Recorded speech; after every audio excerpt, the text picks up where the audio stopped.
It's time to get intimate with your peers. Welcome to CyberRock's Tales, the podcast where cybersecurity scenarios meet reality. In each episode, we'll sit together with the top cyber pros to dissect major security incidents, giving you actionable insights and practical advice to fuel your playbooks and success. Ready? Let's go.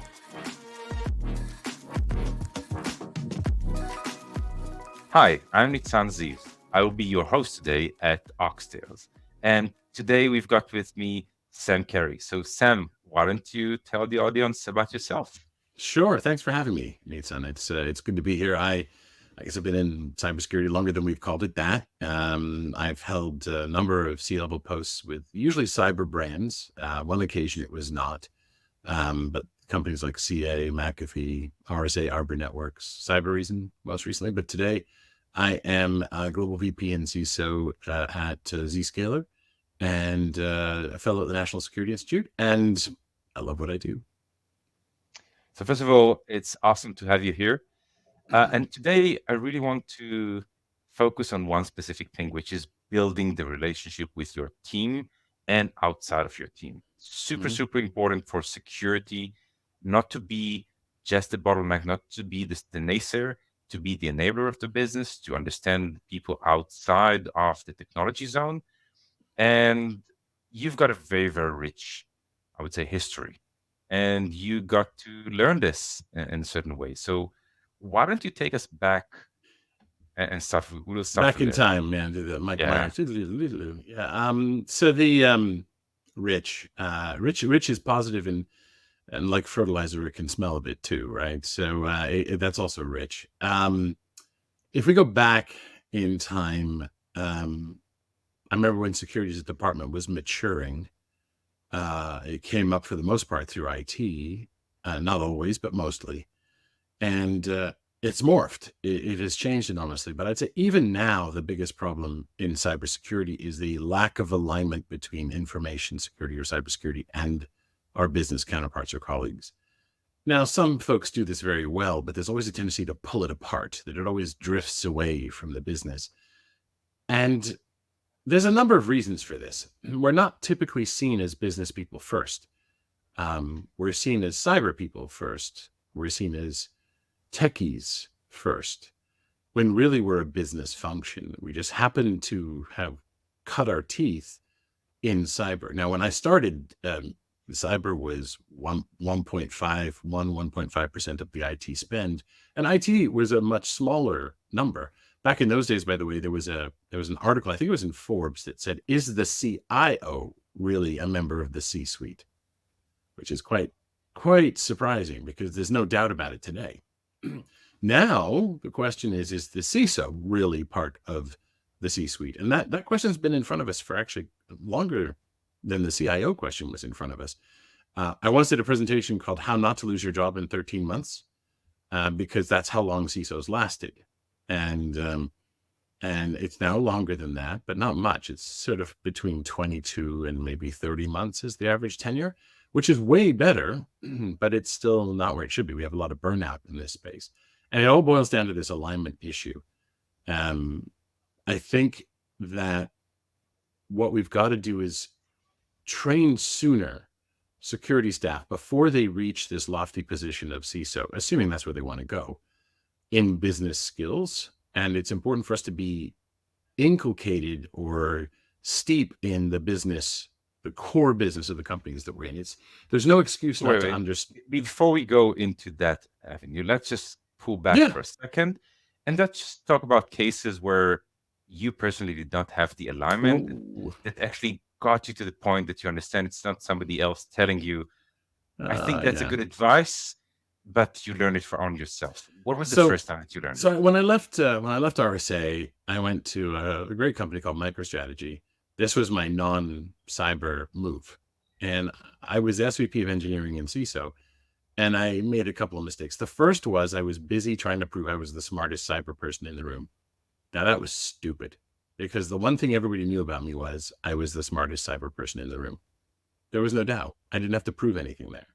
And so every time something cyber came up, I leapt on it. If something came up at the C-level, I would just jump on it. And, people were like, "Oh, Sam's got this." What I didn't do was I didn't jump on everything that wasn't cyber. So in other words, I didn't show that I cared about other business issues. What I should have done was completely the opposite. I should have let everyone else feel a piece of the cyber puzzle, and I should have instead leapt on everything that was not cyber related.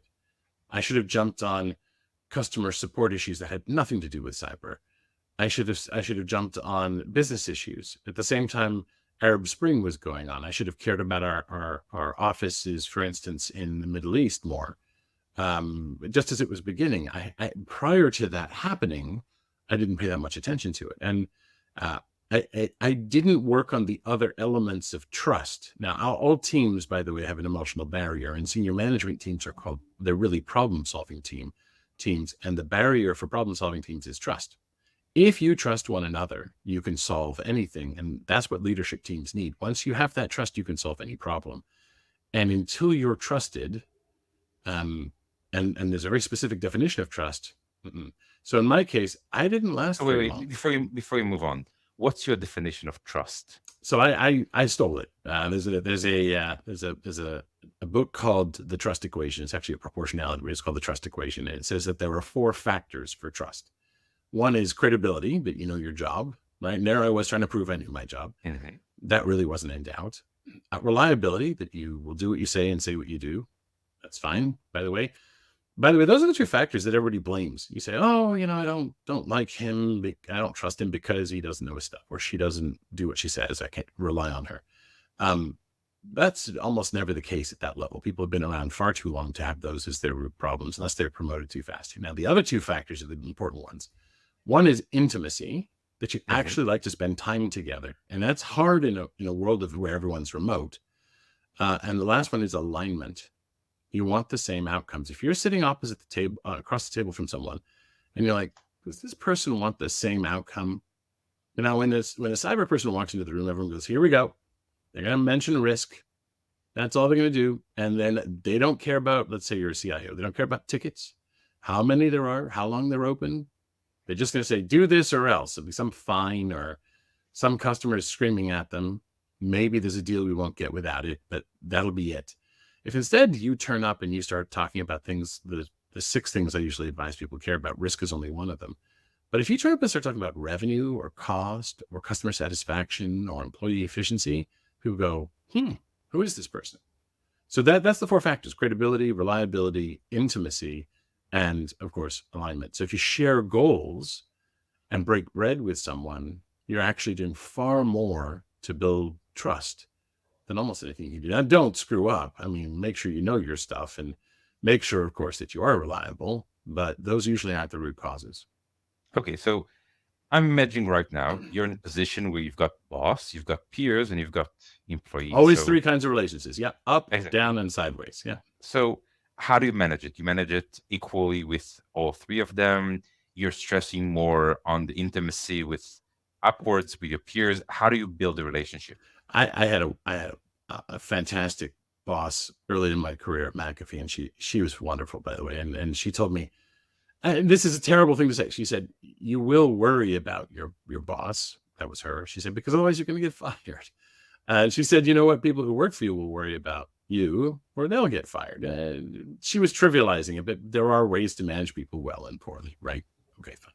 So, but nobody cares laterally. Like, nobody has to work with you. And she said, but you can't get anything done without them. That's the deep. She said, really, if you want to succeed and you want to do things and accomplish things, and like if you want to do, and at the time I had to do a data migration. Oh, it was painful. Yeah, data migration is the second dirtiest word in the English language after re-architecture, right? And I needed every department, a refactor. Yeah, awful, right? Those take far too long and they never work, and then I'll leave that alone. But you can't do that without every department working with you, and they can just be like, cross their arms and be like, good luck with that. See, that's that lateral relationship. You're going to have to go and make deposits. I had another manager, he was brilliant too. He talked about 3 types of relationships. There's the manager-employee relationship. You get orders, you do your thing, you move on, and you make it as predictable as you can. Then there's a barter or trade relationship. I pay you, you pay me, right? There's an exchange of goods.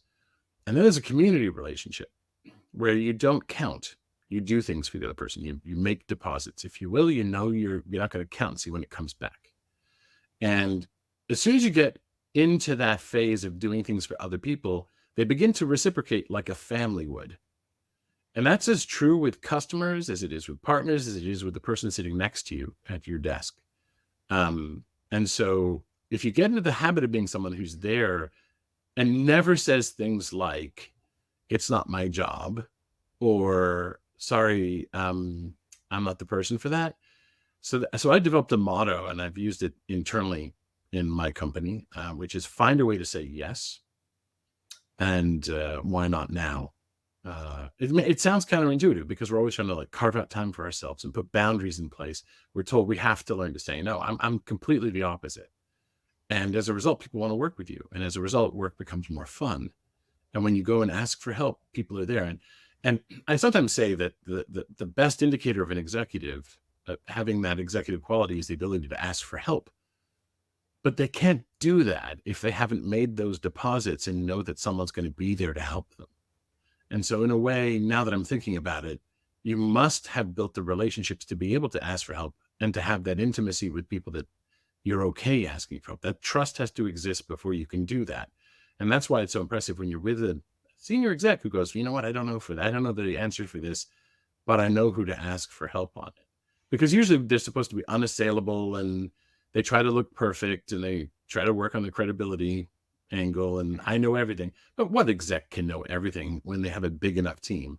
They cannot stay proficient in everything beneath them in a large technical organization. If you've got 1,000 people and you're producing tons and tons of code, you can know the basics, but after 6 to 12 months, the state of the art's moving on. So you got to understand your limitations to some degree too. Okay, so up until now, it was good advice for any executive. And now you hate it. No. I don't hate it. I'm saying it's a core principle. I would probably say that I wish I was better in all 4 of them, but in reality, if we can get us at the end of this show with your playbook saying, how do you get better in just one of them? That would be great. But before we go to there, I want to tie this advice to cybersecurity. So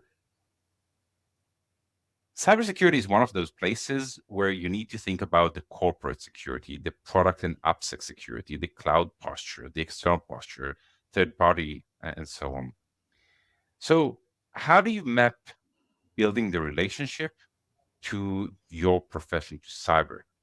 Meaning, what are the relationships that you currently need to constantly work with? Meaning, the initial assumption that I'm sure that a lot of our audience will have is make sure that you've got good relationship with the CIO, maybe with a VP of engineering because you own AppSec as security, but you took it to a way more elaborated method. So sorry about that. You share? Yeah. No, please. Why don't you share with us? So it also requires you to be, so I had a manager who once, he was a CEO of my company, said, you have to be an excellent operator. You have to be the voice of technology, and you have to also be an agent of change. And he said, you have to be excellent at all that, but pick one that you're going to do and get lieutenants you really trust to do the rest. And you got to get to mature relationships with them because you can't actually do all the things you're asking, by the way, just relationship wise. So you've got to build a culture that similarly believes in building trust and lateral relationships and making deposits. You have to, because like you sort of alluded to, you can't do the CI/CD app ProdSec side. You can't, as well as corporate security, as well as fill in the blank, right? All the rest. So you have to build culture and you have to set the climate for your organization, which is different from culture. That is things like standards and accountability. It is the way you actually run it day to day. And by the way, you mentioned CIO and you mentioned the head of engineering. A friend of mine said, if you're only talking to the CIO, you're going to fail. You must be talking to the business people, general counsel, finance in particular, and go to market and customers, which now you get to the point where you actually have to speak to customers and go outside the building and talk to partners. especially in the world of API security and supply chain security. So already we know the job is too big to do all of it. So don't. You have to. It's almost like you're building an office. So I often refer to it as the office of the CISO, because you can't do it all. You have to strategically think who's going to have what relationships, and you have to have that second line of managers that are going to do it too. And you have to empower them to be you in absentia. They have to be you when you're not there. Because you have to have intimacy and you have to build bridges, but you can't do it all. Don't try. Okay. So now let's take, you mentioned general counsel as an example. So let's say that you come to an event that you need to communicate with the general counsel. So there are two options. One, you never met him or her before. And number That's two, a problem. That's a problem. Yeah. But I want to create a contrast between the two options, because the idea behind this podcast is to basically be able to help people that are starting their way or looking for ways to get better in understanding what are the tips or tricks that Sam is going to advise them to do from your experience. So I'm going to create a contrast between somebody you've met, general counsel that you hadn't met. We can create some kind of an imaginary event, but the idea is, how would you communicate risk in both cases to them? Well, in almost all instances, first of all, general counsel are very intelligent people. They've had formal training in logic and the law. You probably haven't had it in either, probably. There are some CISOs who've come through the law, and some through philosophy. However, even if that's the case, and maybe even more importantly, if that's the case, you are not actually the counsel for the company. Like, you're not. And so it's very important to demonstrate almost in a hierarchy way, hey, I'm not a lawyer, I need you. Say that. Come out and say it.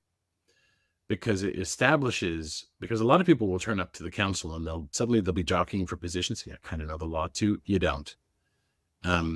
This is their responsibility. There's clear lines, swim lanes. But you are a risk manager. And it's very important to realize you're not the only one. We have a tendency to think we have an adversary and we manage risk, but there's three other kinds at least of risk in an organization. There's legal risk, operational risk, and financial risk. By the way, I say at least because there's other forms of risk that don't tend to get quantified at the top level in the same way, things like technical risk and resource risk and so on. But those three, IT, operations, IT, operations, finance, and legal, they need to be harmonized, and you're just one of them. And so when you approach the general counsel, they see themselves as the custodians of, to some degree, quantifying that, perhaps with the chief risk officer and with the chief financial officer, and being able to have a risk conversation and a business conversation with them is a novelty. So at one company, I had a CFO and a general counsel. They were used to us turning up and saying, hey, I'm cybersecurity. I deal with risk. And they're like, okay, how do you quantify it? We typically don't, even when we use FAIR and cyber risk quantification. And when we do, we think, okay, I got numbers now, but they don't typically align to how the other three do this with the board. And especially when they're a publicly traded company, in the filings and whatnot, that's sloppy. Because what you don't want to do is turn up and go, see, I'm smart, I know how to measure it. What you want to do is turn up with a relative measure and align to how they do it. It's partly a respect exercise, but it's also partly not destroying the boat before you get in it. Later, you can align and harmonize with how they do it. And this is super important because then you become one of them, as opposed to an outsider or a disruptor. And there should be nothing that you present in a formal setting that you haven't socialized ahead of time, especially when it's going to the C-level or to the board, and know the difference between the two. The board is not there to give budget. The board is not there to approve things. That is not what a board does. And anytime you go to the board, do not do it without having spoken to the CFO and to the general counsel, because everything becomes part of the record, especially in a public company, but even in a private company. And there are implications of what you put in front of the board and how you do it, especially around risk. So be super careful. So that risk lingua franca is a basis for understanding, but you first got to make sure you say, hey, I'm not a lawyer. I really need you. And I want to figure out how to express what I know best in a business way And there's some humility that's required there, as well as a demonstration of your expertise. Bring both. Now Sure. you need to communicate the risk to a general counsel GC that you have never met before. How Like would you you just start? began somewhere, right? Or they just began. Yes. Day number one. Well, I think what you want to do is say, I'd like to have a conversation about what my team does, when you can call on us. And then actually, there's a number of things that you could talk about and say, we have to deal with some regulations. There's new regulations on the horizon, maybe privacy, maybe some jurisdictions, maybe disclosure things. You could start by saying there's a tabletop coming up. To what degree would they like to be part of it? Or you have to plan some of your things for the annual cycle. You've got a risk registry. You'd like to review it with them and see how it can align with what they're doing. If you don't have those things, by the way, good idea to do it. You also might want to explain that you're going to engage in these things and you want them to know. Is there anything that they could do to give you attorney-client privilege over it? So go early, go often. And the funny thing is, the more they see you do your thing, the more they kind of like it. I had one GC who actually asked me after a while, do you think I could get my CISSP? That was after 2 years. When we first met, wanted nothing to do with me. She was convinced we were all terrible people in cyber who thought we were bigger than our britches. But she was probably right, by the way. Okay, nice. So now the same conversation, but let's say somebody that you've already spent the time to build a relationship. Comes an event, comes something that you need help with. How's the conversation going to look different? Well, it's different if it's an event from something that you just need help with. Communicate with them again early and often. If it's an event, though, there should be muscle memory. You should have practiced it. You should have rehearsed it. You should have tabletopped it. I remember during COVID, I had a general counsel, very tolerant. We did a Zoom-based tabletop for the first time, and we got a bit ambitious. We actually said, hey, let's rope more people in. We created a parallel Slack server. And the idea was that people could pull more people into the simulation. And everyone knew it was a simulation, but it got very real for people. And the general counsel said, I was like, wow, I got to waste some time on this. And we said about 10 minutes in, because we were a scale up beyond a startup. We were looking at doing an IPO. And the simulation was, 3 days before an IPO, something happened. And he said something shifted in his mind. And he's like, this is real. And he goes, he knew it wasn't real, but he acted like it was. And it changed his perception of us, of the company, of the deal, of the magnitude of the tasks that we deal with. So I think taking action is important and having something tangible. But if you wind up receiving something that you want a legal perspective on, or something you think there might be a legal dimension on, or just letting them know something sensitive is happening, reach out. It's always worth it. I really like the example that you just gave, saying you designed a tabletop to actually include the event that they're preparing for. Now, preparing for an IPO, it's like an 18 months process, best case. And by the way, security has a big role to play with policies for that. Yeah. Oh, yes. And then you're saying 3 days before the event. Now, I'm just thinking, what is the focus 3 days before? It's just that everything. In this case, it was that somebody had reported they had some source code. That was the simulated fake event. Yeah, and the guy was 3 days before the event, and you're saying, look, at this point, they've got zero control. It's like everything is already in motion. I don't have anything to do. And is it real? Isn't it real? Yeah. Is somebody just messing with us? Yeah. Well, super interesting. So if I'm trying to summarize your playbook, is when you get to an organization, first of all, create the connections to your peers. That's the number one priority. Make sure that you're providing help. You're showing them that you're trustworthy on all 4 dimensions, which is a great thing. I'll try this book, Trust Equation, great recommendation. By the way, a lot of things written online about it, Nitsa. It's people have written about the book as well and done interpretations of it because it's been out there for a while. I'm a big Audible fan, so I'll just I'm constantly looking for my next book. So I'm always happy to get recommendations. But once again, going through, are you credible, reliable? Do you create the alignment and do you create the intimacy? So work on those for things constantly to make sure that you have the relationships up front. So when you get to an event, a decision point, something that you need to drive action and be an agent of change, you already have the connection, the intimacy, and the trust with your peers to get to that point. Yep. Now, I want to challenge you with my last question for today. Okay. Let's say that I'm right now in place for a few good years. I have not spent the time to do as you just said.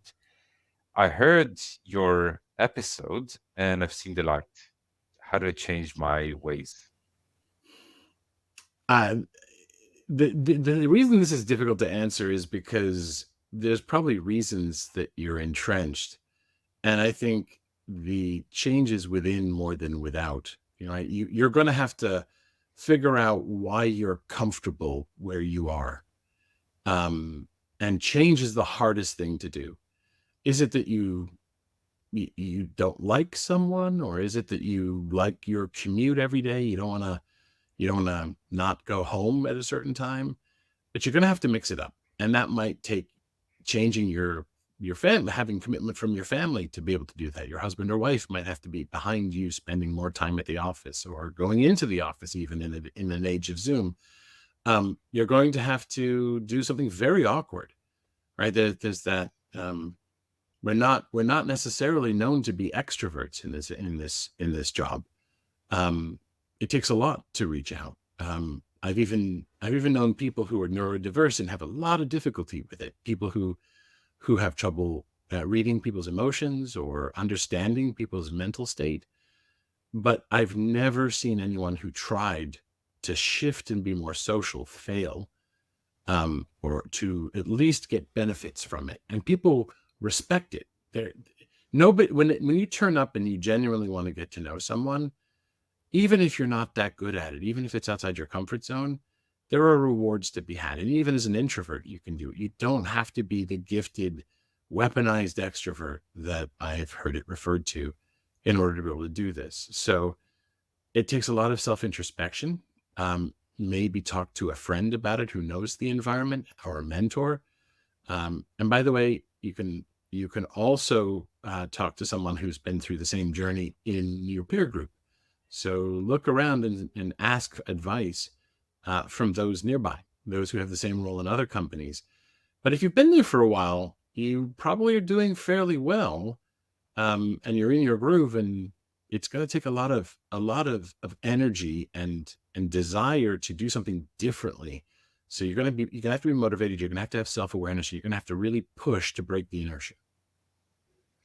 Sam, it's been amazing talking with you as always. It's always fun. Yeah, to talk to you Thank too. you very much for sharing so many intimate things about you and your personal life, and how you grew throughout this journey.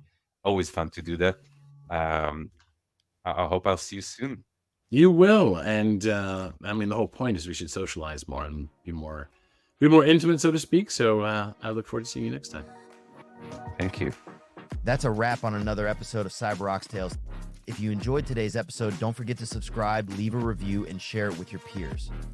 Visit us at ox.security/podcast to access all episodes and exclusive content, or wherever you listen to your favorite podcasts.